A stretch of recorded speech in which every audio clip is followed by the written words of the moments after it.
Mike Mayock joins us here now. Mike, I appreciate the VIP passes for your party the night before. Mike. Hey, as many as you need, Rich, and please feel free to show up at whatever time you'd like. Thank you. Yeah, I mean, it seemed to be somewhat out of character for you, Mike, but I appreciate. Are you, in all seriousness, though? I mean, a draft in Philadelphia. I bet you never thought you'd see that, Mike.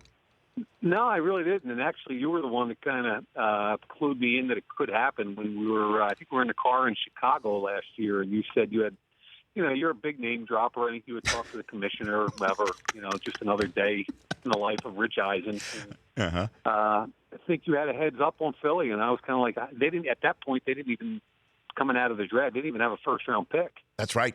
So it was kind of an interesting conversation, and Philly's excited. Aside from the traffic problems 1 week in advance, Philly's absolutely excited. Well, just to give you a little heads up, Mike, you might want to get your 10-gallon hat and your Texas garb ready for next year for the draft, Mike. Just a little. Which particular town? Well, one that's got a Metroplex as its name, a large stadium that's somebody's world, if you will. Yep. I'd get yourself just mentally geared for that one for next year to just drop those breadcrumbs for you. I appreciate it, man. You got it. Mike Mayock joining me here 1 week before the NFL draft, and he is kind enough to join us here on the Honda Insider segment on the Rich Eisen Show. So Myles Garrett is the number one overall selection from basically what you're hearing. There's not going to be any deviation or last-minute change of plans, Mike? I hate to be sarcastic, but I can't tell you how many teams around the league have said to me, it's got to be Myles Garrett unless Cleveland messes it up again. With the obvious correlation being Carson Wentz a year ago. They've got a boatload of picks, but they don't have a quarterback. So I think everybody in the world is assuming that number one is going to be Myles Garrett, and I think everybody in the NFL world thinks it should be. And who would it be otherwise for Cleveland? If they fall in love with a quarterback? Is that what it would be? I think that's the only way you could justify anybody else. And, if you were concerned that the Jets were going to pull the trigger at 6 with your guy, whoever that may be. But from my perspective, I think you take Myles Garrett at 1.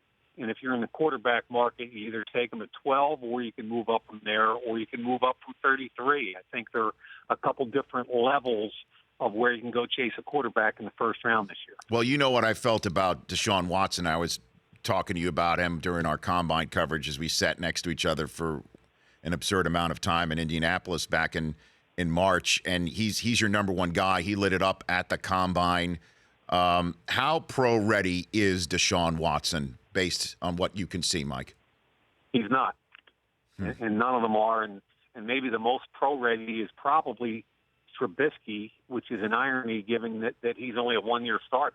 But Trubisky's more comfortable in the pocket, gets the ball out more quickly, and doesn't turn it over. And I'll tell you the correlation, the thing that worries me the most about Watson, and I'm on record, I love the kid.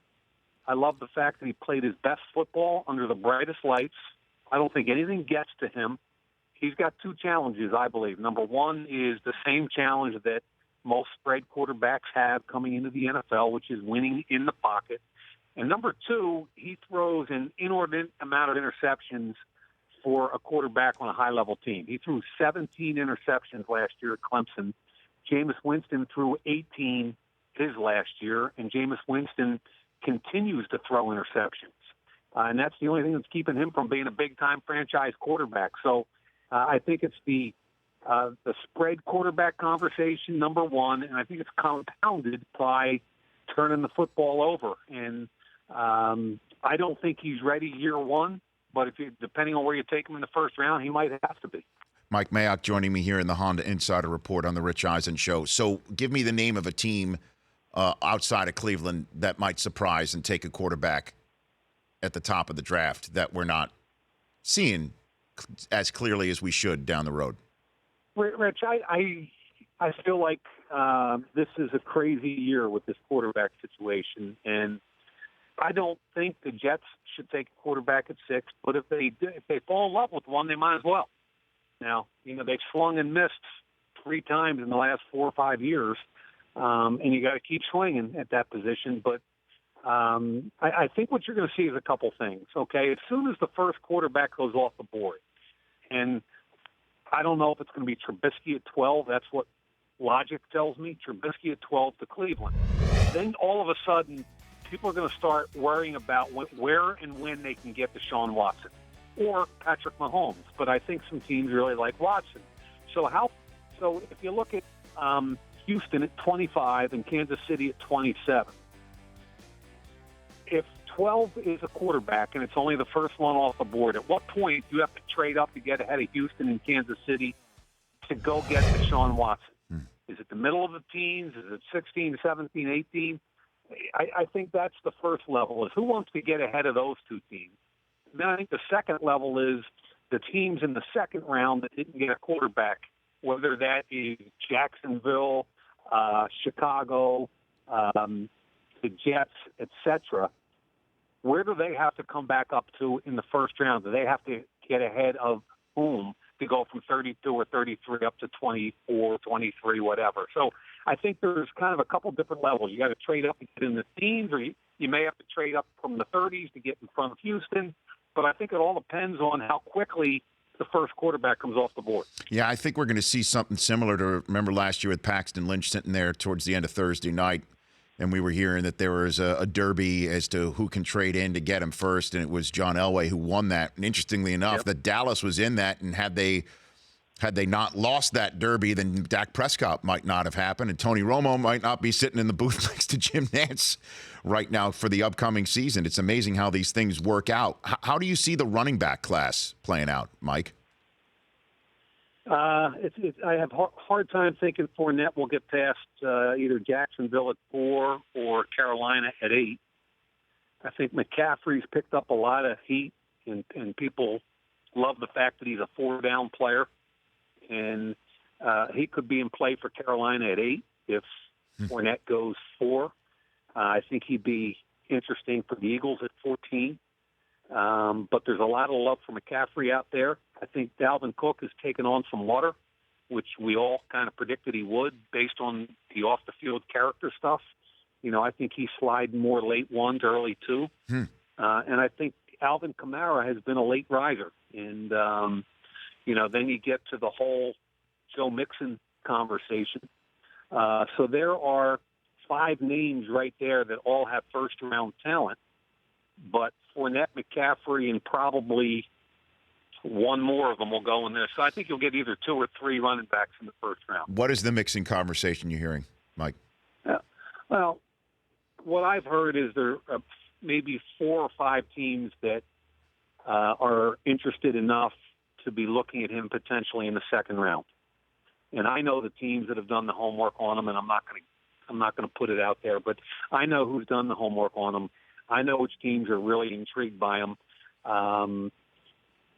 I think he's probably, I thought his agent, Peter Schaefer, did a pretty nice job of tackling the issue head on.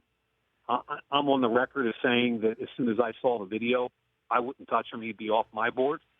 But I think enough teams have done homework on him that worst case, he's a third-round pick, and I think he's probably a second-round pick. I've got O.J. Howard coming up shortly. Tell me about this kid that's number 1 on your tight end draft board before he calls into the show, Mike. 6'5.5", 251, ran 4.51. As good a mixed combo tight end with the ability to block inline and get down the field intermediate deep as I've seen in recent years. I think he can be every bit as good as Greg Olsen. That kind of ability. And I think there's a lot of people that love this Njoku.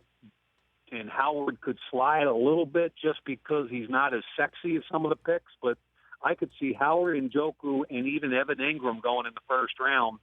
I'm actually leaning towards Evan Ingram as a wide receiver as opposed to a tight end. And I guess before I let you go here, Mike, for this draft, I'm sure there will be a moment for Dan Rooney, the man who knocked on the door of the commissioner to let Roger Goodell know that he, in fact, had won the job. Just one of the many, obviously, seminal moments for this man in his career. You being a 10th round selection of the Pittsburgh Steelers back in 1981, you always told me about how you first walked into that locker room, and it was like the busts had come alive of the Hall of Fame gallery. I'm assuming Dan Rooney was one of those guys. What are your recollections of Dan Rooney, who passed away, Mike? Yeah, the family's a special family. And when people say, when an Ike Taylor says they treated me like family, they did. And they treated almost every player like family. And it started with the old man, Art, the original owner. And I'll never forget walking off the practice field in Latrobe, Pennsylvania, in about 95-degree weather, pouring rain, muddy. We practiced full pads every single day of the week, 7 days a week. And Mr. Rooney was sitting there with his trademark cigar and an umbrella. And I didn't even think he knew my name. And I'm coming off the field just beat to crap. And he's like, "Hey, Mayock." And I said, "Yes, Mr. Rooney." He said, "It's a hard way to make an easy living, isn't it, son?" I thought that was the greatest summation in one sentence I'd ever heard of a professional sport. And trust me, that entire family, you could walk in their building and Mr. Rooney, Dan Rooney, would not jump to the front of the cafeteria line. He gets in line with everybody else, and everybody's the same. And they're just good, solid people that treat other people right. Mm. Well, obviously he'll be missed, and I'm sure there will be some remembrance as we're going to get we're going to be in, right in front of the Rocky Steps, Mike. I mean, it is going to be a spectacle in 1 week from tonight and the rest of the weekend. That is for sure, and I'm looking forward to being there with you. You're really the best at what you do, Mike. Well, I appreciate that, Rich. But does this get me off the hook for next Thursday morning? Meaning what? For next Thursday morning? You mean to call into my show that day? Yeah. No, Mike. Come on. That's Mike. That's what we call a red flag in the business. Okay. What do we call no voice? Oh, come on now. Don't you dare put that swing thought in my head or your head. Come on, Mike. Don't you dare do that. Rich. How about this? How?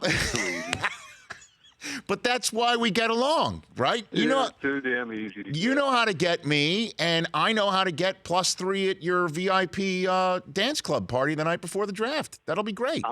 I'm telling you, we're rocking and rolling, man. Hey, look, if you're on Twitter, I'm looking forward to the VIP section of your party. That's all I'm saying. You just get there anytime you like. They'll be waiting for you. I'll see you in Philly, Mike. I'll see you next week. See you, man. There you go. There's Mike Mayock. The Rich Eisen Show, weekdays at noon Eastern on Audience.